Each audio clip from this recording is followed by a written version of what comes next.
माझं नाव हर्षद मेश्राम आहे. मी as a junior research fellow Vigyan आश्रममध्ये काम करतोय. तर आम्ही हा अनियन स्टोरेज युनिट डेव्हलप केलं आहे, ज्यामध्ये काय होणार की जे नॉर्मल चाळी आहेत आपल्या महाराष्ट्रामध्ये त्या आयताकृती असतात. आयताकृतीच्या असल्यामुळे त्यांना चारही बाजूने हवा भेटतोय, पण जो मधला पोर्शन राहतो त्यामध्ये आपल्याला हवा भेटत नाही. तर आम्ही एकतर सर्कल बनवलेला आहे जेणेकरून चारही बाजूने हवा भेटणार.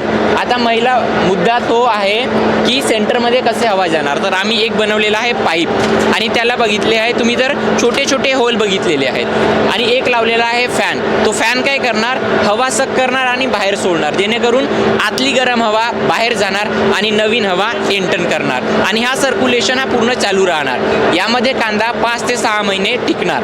आणि जर यामध्ये कांदा सहसा खराब होत नाही. जर कांदा खराब झालाच तर इथं लावलेला H2S सेन्सर तुम्हाला दाखवणार की तुमचा कांदा किती खराब झाला आहे. हा अशा प्रकारे ॲपद्वारे तुम्हाला माहीत होणार. आम्ही ही वेबसाईट डेव्हलप केलेली आहे, ज्यामध्ये H2S सेन्सर हा 300च्या वर गेल्यानंतर तुम्हाला नोटिफिकेशन देणार. प्रत्येक लोकेशनची तुम्हाला नोटिफिकेशन देणार. 3 सेन्सर लागलेले आहेत, बिलो, मिडल आणि अपाव साईडला. कोणता कांदा किती खराब झालेला आहे हे तुम्हाला माहीत होणार, आणि तो कांदा तुम्ही काढू शकणार.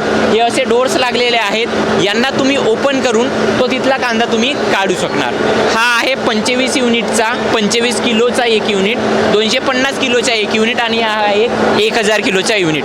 जेवढी तुमची रिक्वायरमेंट राहणार तेवढा आम्ही तुम्हाला बनवून देणार.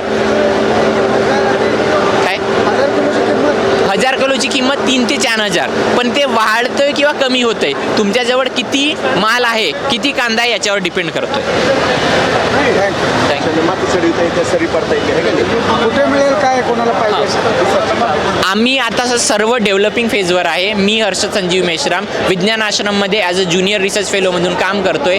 आम्ही एक जॉईंट प्रोजेक्ट आहे विज्ञान आश्रम आणि IIT बॉम्बेच्या. आम्हाला डिफरंट प्रोजेक्ट भेटले होते, त्या प्रोजेक्टवर आम्ही सोल्युशन काढलेलं आहे. तर तुम्हाला याच्यामध्ये काय डेव्हलपमेंट करायची असेल किंवा काय युनिट पाहायचं असेल कसा काम करतोय, तर तुम्ही विज्ञान आश्रम पाबळला, जो शिरीरवरून 20 ते 30 किलोमीटरवर आहे पुणे जिल्ह्यामध्ये, तुम्ही भेट देऊ शकता.